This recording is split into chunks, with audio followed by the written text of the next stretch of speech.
Welcome to the True Talk Cafe podcast. Thank you so much for joining us. We're so excited you're here. Our podcast will tackle a myriad of topics, ranging from relationships to personal development and everything in between. My name is Renee Stewart, and I'm joined by my co-hosts, Anna Garcia, Carla DeCore, and Lali Ramirez Bennett. Collectively, we span 4 generations. Can you believe that? We've all experienced ups and downs in our personal lives and professional careers that have qualified us to share our unique perspectives with you, and we're excited to do so. But before we get into today's content, I wanted to let you know where you can find us on social media. On Instagram and Facebook, you can use at True Talk Cafe, and on Twitter, you can use at True Talk Cafe 1.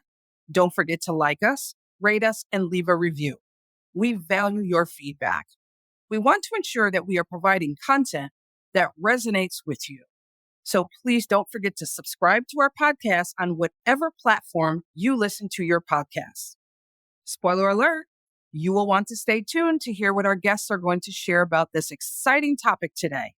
Also, stick around to find out how you can join us on a live show. We would love to have you join us on one of our episodes. Now, let's get started. So today we're going to start out with a question. Are you stressed out at work? Everyone who has ever held a job has at some point felt the pressure of work-related stress. Any job can have stressful elements, even if you love what you do. So in today's episode called Managing Stress to Achieve Success, we're going to discuss how stress impacts workplace performance and provide some strategies to manage it. Lali, can you start us off by defining stress for us? Absolutely, Renee. So, what is stress? I think we've been affected by it, right? Stress involves changes affecting nearly every system of the body, influencing how people can feel and even behave. Stress is not either good or bad. It's how you manage it to your benefit. I think that key right there is very important because sometimes we can let it get the best of us, but sometimes a little bit of stress is also a great motivator to keep going, right? So it's really about how you manage that. To help us dig into this conversation a little bit deeper, we've invited our guest, Jonte Reese, who was named Director of Culture and Engagement at Golden Pass LNG in November 2023. In her role, Jonte maintains responsibility for promoting organizational culture, increasing employee engagement, and ensuring compliance with HR policies. Previously, she served as a Director of Diversity, Equity, and Inclusion and Assistant General Counsel at Golden Pass as well. Prior to joining Golden Pass in 2021, she worked at ExxonMobil Corporation in the law department for 13 years. Jonte graduated summa cum laude from Clark Atlanta University with a BA in psychology in 2002, and she received her JD from the University of Houston Law Center in 2005. She is a member of Alpha Sorority, Inc., and is in the Missouri City Sugarland chapter of the Jack and Jill of America, Inc. Jonte, welcome, and thank you for joining us for this conversation today. Thank you, ladies, for having me. I'm happy to be here. Absolutely. Anna, I think you have the first question for our guest today. I do. And let me just say, when we talk about stress, I can honestly say I resemble that. It has happens multiple times a day at times. And if you're married and have children, it happens that many times too, because, my husband isn't. But, about what causes stress. Tell me, Jonte, what are the common sources of stress in professional settings, and how can individuals effectively manage them to maintain productivity and that well-being that we all seek? Mm-hmm. Very good question. And I know your question is about the workplace. And one of the things that I think leads to stress in the workplace sometimes is people bringing their stressors from home into the workplace, and it may reflect itself in different ways. It could be not being able to focus on the workload that you have because there's too much and you don't know how to prioritize it and figure out what to do first. It could be the people element, which I think is a huge area of stress that people don't quite think about all the time, and not necessarily difficult people in the workplace, because we definitely can experience those. But even just figuring out how to communicate with one another, understanding each other's communication styles that can sometimes lead to, just misunderstanding of who's responsible for what, or, who's got the ball on this. And that can create stressors and recycle of work that can be a concern. And then also, I think just trying to deal with balancing, again, going back to the personal, there are times where if you have children, they may have event that you're wanting to attend that may occur during the workday. And you're trying to figure out how to balance that. And it's stressful because they want you to be there or you're wanting to be there. And you're trying to figure out how to navigate scheduling challenges with that, and not letting your employer know that you're not necessarily deprioritizing what they have, but you're also equally trying to prioritize your family as well. So I think those three things, right? Workload, managing, people in the workplace and those dynamics, and then also just trying to figure out that work-life balance when there may be a conflict. Thank you.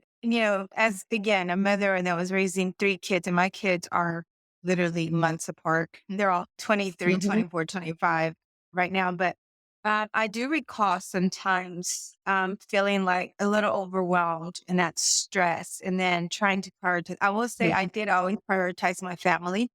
And I've always actually Mhm. said all my stress came from the workplace. And I think it was those interactions that you mentioned and that you touched, a little bit on it.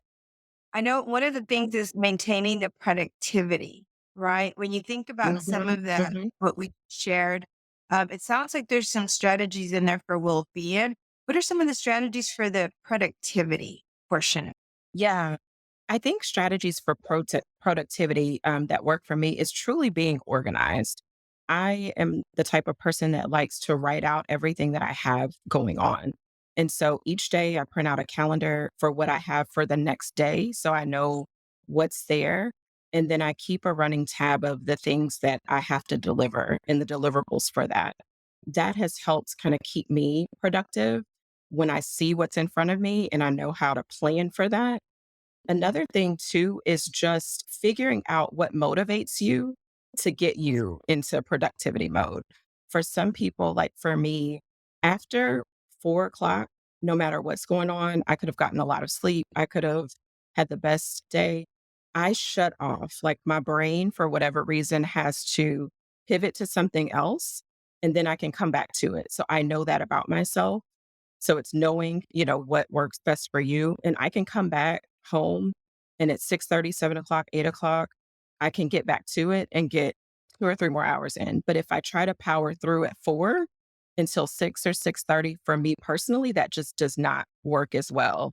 So I think it's knowing yourself and knowing what your motivators are, or how you work and when you hit your breaking points. When you realize that and develop a strategy that works for you, that will lead to more productivity. One other thing I will say too is saying no and recognizing your capacity, right? That's another way that I think people can be productive is I cannot take that on right now, right? Because if you don't have the bandwidth for it, either from a resourcing standpoint or just a time standpoint, or even a capability, it's like that's outside of my area of experience or expertise. It's going to take me 5 months to do what you're needing me to do in 1 month.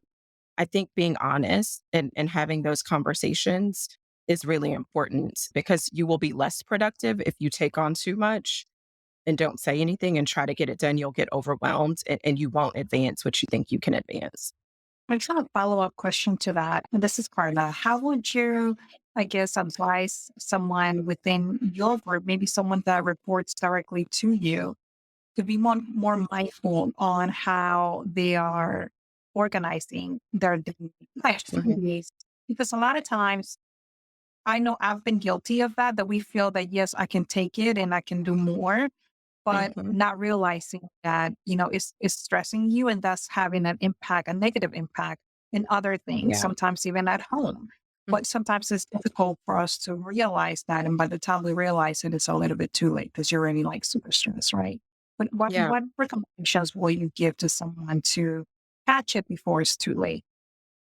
Yeah, I'm glad you said that because with the direct reports I've had, I've noticed that we have different styles, right? And different things that work for us. One, my direct reports gets to work really, really early and likes to stay a little bit later. And I've noticed that one of the things that she does extremely well is engages with people. And then there's other things on her desk that are less exciting to work on. And so I've said, "Hey, I've noticed this. How can I help you navigate that?" Right? I think it's having open conversations and being honest about the things that you see and in a respectful way, right? That she's amazing, but it's like I identify that you have a huge strength in this one area, but here's another area for opportunity, right, to grow. And how can I help you do that? How can it be just as exciting as the employee engagement side of things?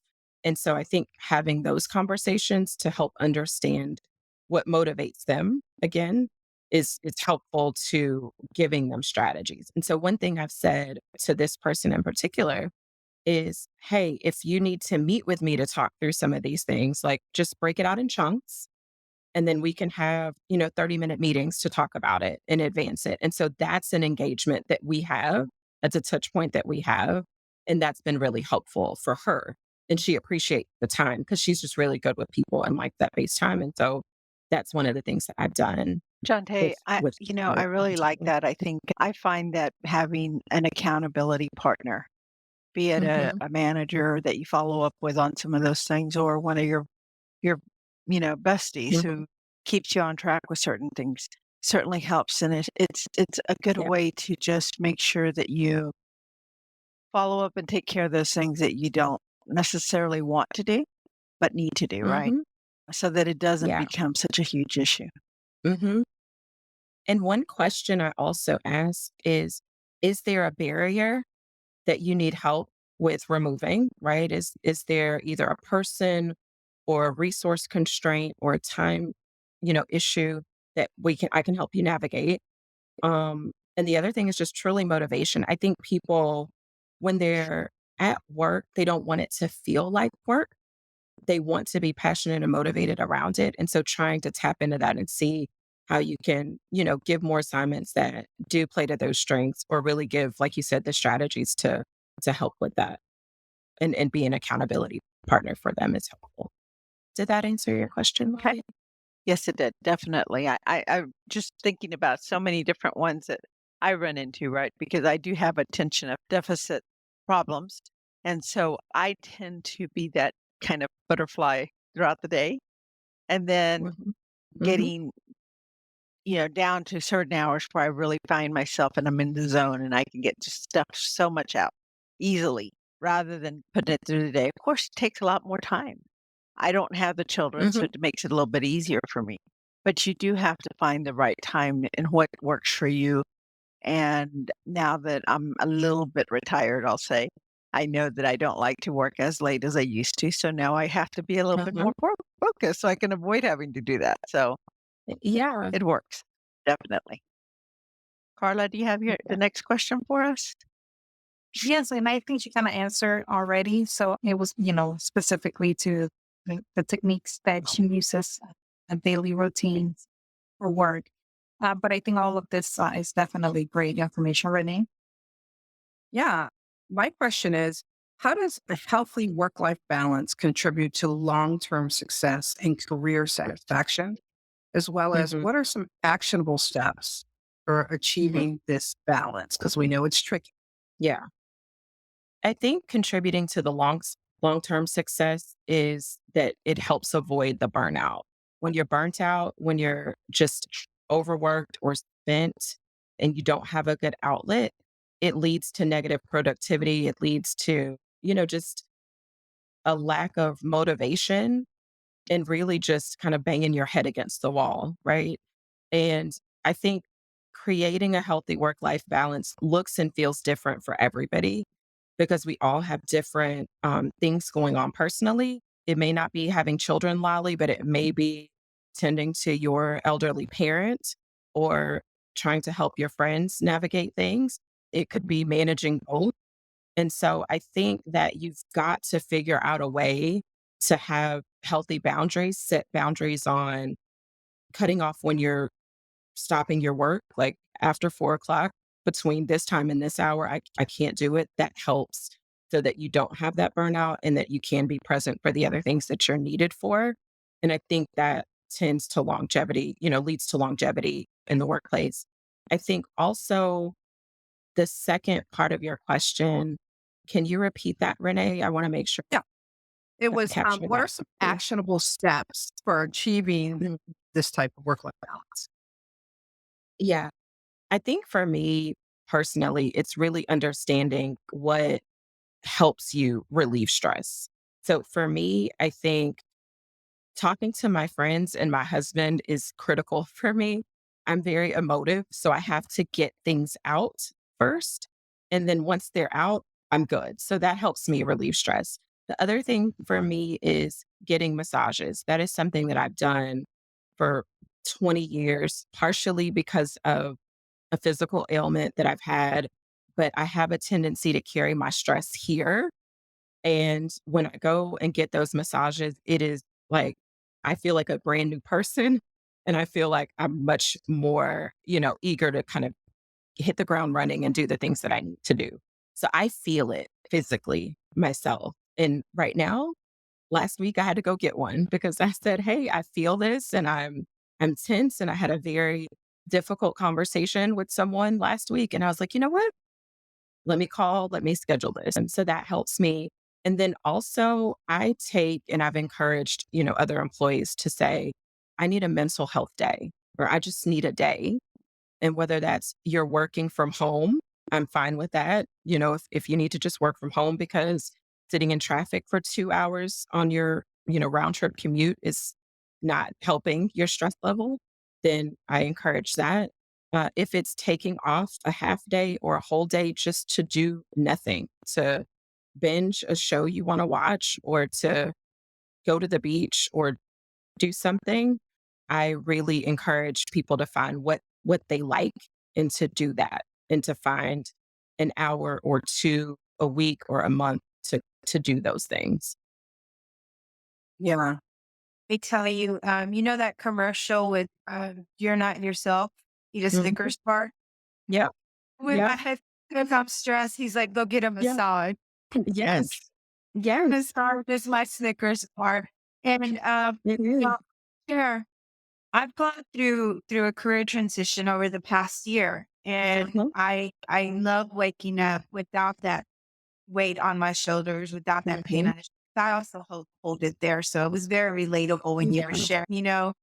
And I'm doing different type of work now, and I do feel that difference. And so sometimes Mhm. it's just sitting there and analyzing Yeah. what I want to do for the rest of my life, and if that is Mhm. that we can get the balance that I need or don't need. But I love the actionable, steps that you share that you do for yourself. I think a Mhm. lot of us can either take away some of our own mental notes of what we do and how we find our own balance. And well, it's not really balance; it's the right integration of Yes. everything. There's no such thing as balance, I don't think, Yeah. but the right integration of everything that we have, of all our hats, wearing all our hats, Yes. wearing them proudly and wearing them nicely where they go with the outfit we want for the day, right? So Yep. and I love that. And you probably saw me smiling when you were talking because I was Yes. like, oh, yeah, the massage thing. Then his husband says, "When you get a massage, I know I'm acting stressed." Yes. Yes, absolutely. Absolutely. And I like how you said the integration because I agree with you. The balance is not always balanced. It's not like it's 50-50. Sometimes it's more work than personal. Sometimes it's more personal than work. And I think being okay with that and in some seasons it's way off, right? And in Right. other season it's much better. And so I really like too, Anna, what you said about really reassessing on whatever frequency that is for you, whether the beginning of the year or the middle of the year or every 2 years or every day, like I've done sometimes, is evaluating like, what do I want to do with my life and what does that look like? And try to plan for that and not let anybody shoot that idea down if you really feel like, hey, I need to pivot and do something different that better aligns with the balance that or the integration that I'm looking for today, I encourage that I actually wrote a list today of like, what do I want to do? So Yeah, I like that. connect with that. Just to add to that, Anna and I go through the same coaching program, and they talk Mhm. about core dynamics, and there's different influencers, and Yep. we don't really realize that.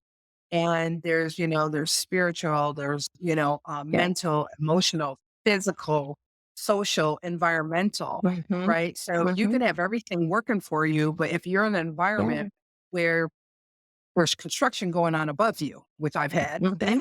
Hmm. Yeah. it spits you out in a different It way. It does. really, really does. So just kind of paying Hmm. attention to those types of influencers and how it is affecting you. Because, like you said, you may have stress because you're not doing work that serves your purpose or is in line, Hmm. with your Yes. values. That Yep. creates stress. Absolutely. And it's Absolutely. just making yourself aware and to really kind of look at things because it's not always, oh, this person is bothering me. Why is that person bothering you? And what are you going to Yeah. do with it? You know what I mean? Yeah. Because there's things that you can do. You can remove yourself from it. You can look at it from a different perspective and understand how you want to experience it. Because that makes a Yeah. big difference. And I have Hmm. done that as of late. I've Yeah. decided on how I'm going to experience, a certain change. Yeah. And that has brought peace to me, where before I was a little stressed. I love, love, love that. Yeah. Really And, good. Very much so. you made me think of another question here. When you think about stress, do you think there's some validity as to a lot of the stress we place it upon ourselves? It's not even expectations, real expectation. It's not written anywhere. A lot of it is just what we expect of ourselves and what we believe others expect ourselves. Yes, I absolutely think that what one of the things I have recently been saying to myself is that I'm the only person that's with me 24 hours a day, 7 days a week. And so if it doesn't serve me, I really need to think about what I'm doing and who is it serving, right? Am I doing it because I want people to see that I'm doing all of these things? Is it that I'm actually getting personal satisfaction out of these things? Or is it something else? Sometimes you see your peers, your colleagues, your friends doing all of these things, and you're like, oh, I guess I need to be doing all of these things. And so sometimes it's not other people putting stuff on you, it's you feeling obligated, or, it's some sort of contest, or it's some sort of like, oh, I've got to be superwoman. And I was thinking about all of the things that I have committed to.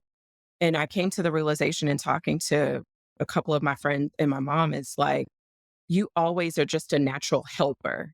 It's not that I'm wanting an accolade or wanting something, but they're like, you never say no. You always try to figure out how to help somebody, and you're very solution oriented. Like, you want to help them solve the problem. So you need to realize that and say, I can't help everybody. And the person you're with 24/7, are you happy and comfortable with all of the things you have going on? And are those things serving you, or are you helping somebody else get what they need and you're not getting what you need? And I think I definitely have fallen into that trap for many, many years. And I'm just now getting to the point of being comfortable saying no, because I do like to help and I don't want to let people down, but it's a burden. It's quite the burden. And yeah, definitely we put a lot of it on ourselves unnecessarily. And I think I'm guilty of that too. One of the things that has helped me because I tried to just say no, but I learned that it makes me more uncomfortable saying no. Mhm. So what I've learned to say is I can't help you with X, but I can help you with connecting you with someone who can help. So I'm not saying necessarily no, but I'm connecting them with someone or maybe saying I can only help you with this small piece, Yeah. but for the rest, you may have to help someone else. So that's kind of how I learned to cope with my inability to say no most of the time. Because I Yeah. am putting way much on my plate, and that stresses me for sure. Mm-hmm. Mm-hmm. I Yeah. do think that when it comes down to it, we are our own worst enemies in terms of expectations, right? That in most cases, nobody's fueling our fire but ourselves. And we're the ones that Mm-hmm. have these unreal, okay, I got to do this, I got to do that, I got to do this. I'm going to go back to that accountability person in your life, be it your spouse, your friend, Mm-hmm. whoever, that kind of has the okay from you to be able to take a moment and say, hey, stop a second. What is it that Mm-hmm. you're trying to do and why? Because it, for me, that's been very, very important in this last year of my life as well. Going through career transition, helping care for others. And no, there is no real expectations, but those that I set for myself. Mm-hmm. And I can go off in a crazy fit, and it's like, why, why, you know? So I think it's important that we keep that in mind, and that we say it's okay to recognize that we don't need to do everything 1,000% all the time, even for those people that are recovering overachievers like myself, right? I know that I like to do as much as I can, but I also have to understand that there's an amount of time that we should do, there's a time and a place Mm-hmm. for everything, and sometimes it's Yeah. take a little bit of a step back, right? And Mm-hmm. so I think that's very important. The other thing I'm going to add is that I've seen this quite a bit. When it comes to career satisfaction, is also the need to understand that you don't have to compete with the world. You have to Mm-hmm. compete with who you want to be and what you need from that job. Because I think that, you know, I sometimes I think, oh, well, I could have done this, or I could have done that, or I could have done this. Then I just stop for a second and say, well, but if I had done those things, probability is I wouldn't have been able to do those other things, right? And so we have to understand, are we getting what we need from the place we're at today? And if the answer is no, then maybe making some adjustments and really thinking about, Mm-hmm. what do you need to do to make that? Understanding that money isn't everything. Yes, we need it to live well, but there is an amazing amount of studies done on how much less people can live on when they're happy, Mm-hmm. Mm-hmm. right? Because if you're Yeah. unsatisfied and not getting that from your job, you're just coming out and going on shopping bits or spending wherever you can because you're trying to make up for it. So I'm going to go back to I forget, I think it was Anna mentioned it and y'all talked about it. That reflection piece is very important. And being true to Mm-hmm. yourself and saying, hey, maybe it's not. I got to tell you, it's this change that I've had in my life. I stop every once in a while and think, oh my God, how can somebody's actually paying me to do what I really enjoy doing? Mm-hmm. And I was very fortunate. I enjoyed what I did at work. I had a good time there. But I didn't realize life could be this good. And again, I'm no longer fighting to try to reach a level of something that I don't know who is just Yeah. deriving that for us, right? So again, I think that Absolutely. self-care, self-evaluation does play a huge part in managing stress and Mhm. really enhancing how we perform. Yeah. Do you think there's anything else that we might not have covered that we need to share with folks in terms of how to take care of ourselves better and how to take some action if needed? No, I think we've covered it, but just, to kind of recap, I think really defining for yourself what your needs are personally and professionally, and setting the boundaries that are healthy for you, and making sure that you are continually reevaluating, where you are and what is serving you, and going for that, and implementing tools and strategies to manage your stressors in a way that works best for you, whether it's running, whether it's whatever the thing is that you love to do, implementing that as part of your daily routines. That's awesome. I'm going to add a second part to that question. As Mhm. professionals, how can we make sure we prioritize self care without compromising our responsibilities from a work perspective. Mhm. I think you talked a I little bit about the need to go like get a massage or go do some of those things that kind of get you back to where you need to be. But what anything else in that respect? I think from company perspectives, there needs to be more intentionality around creating employee wellness programs or well-being programs that are a natural part of the fabric of the company so that it is consistent with just the workplace and the work that needs to be done.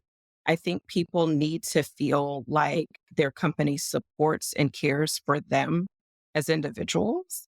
And there are different programs that companies can implement to do just that. And what I think companies need to come to the realization of, those that haven't figured it out yet, is it actually does help their bottom line, and employees will be more productive if their well-being is prioritized. And so there are ways and programs and initiatives that can be launched to do just that. Can I have a Absolutely. follow up to that? Because my company actually does have a lot of good stress programs, I guess, or wellness programs where we actually get 30 minutes, I think, no, I think it's an hour and a half a week that employees can get off to do wellness. And they also have a wellness day. But the majority of the staff do not use any of their time or most of their time. It goes, how can we do better on motivating employees to actually use all the time that is available? I use every bit of time that I can. And I know that there are some people that don't. And I think that it's really something that either companies have to force, and people just again need to realize like being there 80 hours a week is not necessarily reflecting that you're producing quality work. And so, in some ways, I think it needs to be enforced and companies need to make people use it. But I think individuals just need to realize that it does not always equate to you're the most productive or that you're advancing the interests of the company just because you're there all the time. I I definitely def- agree with that. I was going to go into the other date. If you have a question, go ahead or feedback. No, I was just going to say, I think that I spent many years as a productivity manager and efficiency manager. And I know that without question, you could have someone who works 20 hours who can put out as much as someone who's working 40 hours, right? And Mhm. so there should be a way of being able to encourage people to take that wellness time, maybe making up some fun programs so that maybe like, you Mhm. know, if you're interested in using some of your wellness time, maybe you could join. We have some chess tournaments during the, lunch or something, or maybe it's puzzles Mhm. or something. Maybe it's a walk group, but without having to do it as a mandatory. I think that Mhm. if you give them some options to try to encourage them to go and do some things, you might end up in a better place. Yeah. 'Cause some of us probably wouldn't get would now I feel like I have an extra stress, right? Because I have to go do something I have to do. But I think that if you give them options on how to go about doing it, then you might be surprised. Yeah. Yeah, just to add to that, I think like after the pandemic, my background is human resources as well, right? Yeah. And after the pandemic, wellness and, employee well-being really came to the forefront because you had a Mhm. lot of kind of like mental well-being issues come to the forefront and, how to take care of those folks. And then looking at it, from a wider lens to try to prevent, some of those issues happening. And I do believe a lot of companies started to look at that and put things in place. I mean, we obviously have to do a better job. One of the things that I require is that people can't work through lunch. They have to take at least a 30-minute lunch and leave their desk for 30 minutes. I mean, they can put their head down or whatever, but they cannot work through lunch because Mhm. my region, it's a customer service region. So you are on customers all day, either by phone or email, and you could, have some irate customers. And does put stress on you. So you do need Mhm. that time to step away and kind of regroup and just reset, before you can come back in. But trying to work through lunch so you can leave early on the back end, we don't allow that to happen. Renee, I think we were on the same wavelength. I was about to say, I think it's also the employer's opportunity to survey and understand why they're not using that time. Maybe there isn't time allotted for it in reality. Because if they step away for those 30 minutes, they're behind 3 hours on their work. So having that, I would say that's where the companies also need to own a responsibility. If you're offering thing, make sure that the employees can take that something because if you're offering it, but it's not even a realistic, I remember getting emails, you must take your vacation. You must take your vacation. I would take vacation. And who's the first person calling me? My supervisor, my director, and telling me that they need this stat. And I'm like, wait, for me to take my vacation, I didn't bring my laptop. Sorry. But there was some times and I'm like, okay, let me go log into my laptop. Let me go do the work. I remember working through Christmas Day.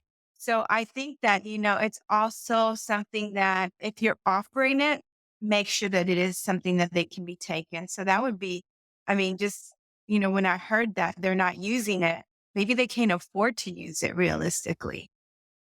It's model it, Yeah. you know what I mean? Exactly. Model it. That would Yeah. be very helpful. I agree. Yeah. Righty. Well, that brings us a little bit to our statistics. And, Jote, you covered a lot of these things. So stress in the workplace do have significant impacts on the employees and the organizations alike, right? So some of the statistics that I'd like to share with you, it does increase productivity loss. So according to the American Institute of Stress, workplace stress costs U.S. employers approximately $300 billion annually in lost productivity. And that's one of the first things you told us, right? Productivity is impacted. So we have to, analyze maybe those breaks should be, offered more often or reminded more often or like take that break because the more that they receive, the better productivity that they'll showcase. It also Yep. increases absenteeism. So stress is leading cause of absenteeism. The World Health Organization estimates that stress-related absenteeism costs companies an additional $300 billion per year in the United States alone. That's $600 billion we're losing on just not being able to provide for our stressed employees, right? It also increases health costs. Yes, we might use massages, but then there was times when I was going to the chiropractor, I was going to the neurologist for the migraine, et cetera, right? Yeah. Employees experiencing high levels of stress are more likely to have health issues, such as heart disease, obesity, and depression. This can lead to increased healthcare costs for both employees and employers. Let's talk about turnover, right? Stressful work environments contribute to a higher turnover rate. How many times have we heard, I can't keep employees? Well, maybe it's not the employee, it's offering or not offering, right? So, according to the American Psychological Association reports that 25% of employees have left the job due to stress, with 46% citing workload as a primary stressor. Again, that workload, do they have time to take that break with that workload? It also has an impact on mental health. And I know that, Renee, you touched on this. Since the pandemic, mental health has been a top priority for many organizations. And stress in the workplace can significantly impact that mental health. The National Institute for Occupational Safety and Health states that job stress is associated with a range of mental health issues, including anxiety and burnout. And what happens after burnout? Zero productivity, right? Now the person's burnt out completely. Yeah. And then, of course, it does have an effect on engagement, which we've seen often. High levels of stress can lower employee engagement and morale. The Society for Human Resource Management found that 55% of employees reported feeling less productive at work due to stress. All of these statistics highlight the importance of addressing stress in the workplace. You've heard some real life examples today, but it does include having to do effective management practices, employee support programs, and a healthy work environment. So in order for it to become a true win-win, we need both the employer offering the benefits and the employee taking advantage of those Mhm. benefits. So now let's jump into some tips. So some stress tips that we want to share. And you've heard a few of those tips already from our guest speaker today and our podcasters, but managing stress is definitely crucial for achieving success because it allows us to stay focused, productive, and maintain a healthy work-life balance. So some examples of what you can do is something that Janterid shared, prioritizing tasks, organizing your tasks based on priority and deadlines, focus on completing high priority tasks first to reduce stress related to time constraints. Time management, that's something else that was mentioned today. And using time management techniques such as Pomodoro technique or time blocking to allocate specific periods for work and breaks. This can improve productivity and reduce work burnout. I know I go by my calendar. So if I want something done, I have to add it on my calendar. And that does help. So even blocking off time for you to go take a walk, to I have an employee that actually has different alerts to go just get up and go talk to someone every, 2 hours of the day, just so she can stop and just pause and do something different. Because yeah, we do get too focused sometimes, right? Learn to delegate. I know so many people that do not know how to delegate. So don't hesitate to delegate tasks to others that they can handle. And oftentimes it's also appreciated because they want to learn Mhm. other things. So delegated responsibilities can lighten your workload, reduce stress, and also help others learn how to do something new, perhaps. Practice mindfulness. Incorporate mindfulness practices such as meditation, deep breathing exercises, or yoga into your daily routine.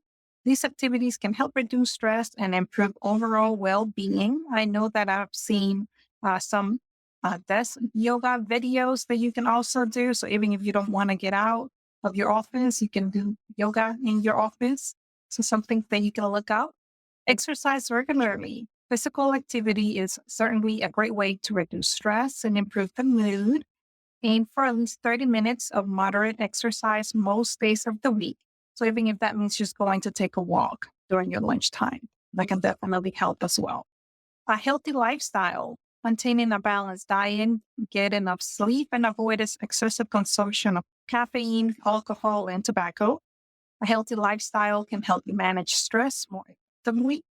Then setting realistic goals. Set achievable goals that are specific, measurable, and realistic. Break larger goals into smaller tasks to avoid feeling overwhelmed. So again, don't overdo it, right? If you want to set goals, don't stress yourself by making sure that you stick to those goals. So take it easy on yourself and make sure that if you do set goals and they're larger because you're going from zero to, something, make sure that you break it into smaller goals.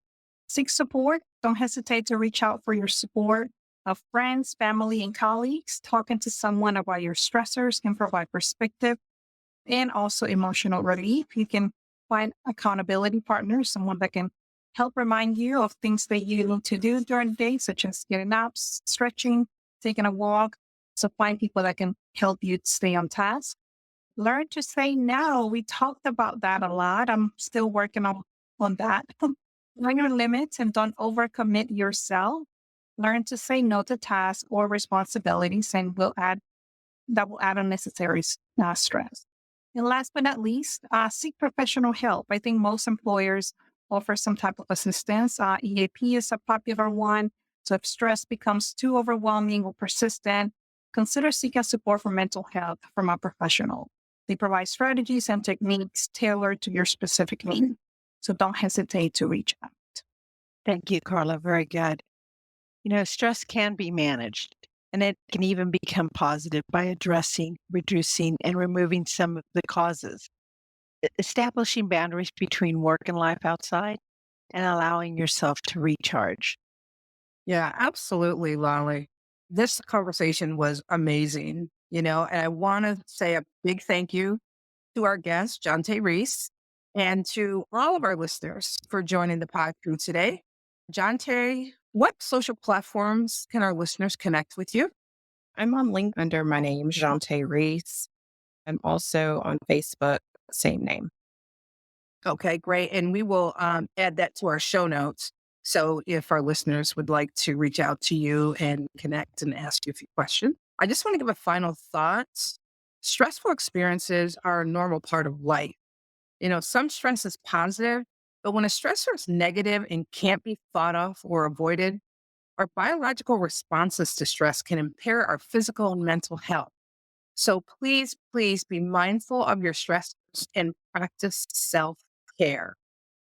Yep. That said, we hope you learned something new and or came away with something of value on this topic. As promised, here's how to join us as an audience member on our next show episode. We hope you're just as excited as we are. Go to our True Talk Cafe Facebook page and send us a request to attend Session 3, Episode 5 as an audience member. Be sure to use the hashtag TTCS3EP5. Again, that's TTCS3EP5. We'll respond to your requests with our podcast website link, where you'll need to enter your preferred email address for us to send the audience link. We'll also send all audience members a reminder the day before the show recording. It's going to be so much fun to have you join us live. As always, we welcome your feedback, so please let us know your thoughts about today's show. Leave a comment or review. We will respond to all comments, so please be nice. We'd love to hear your thoughts about today's topic. Please do not forget to like and rate the episode. We appreciate you tuning into our podcast, and we hope you join the TTC Crew Facebook page.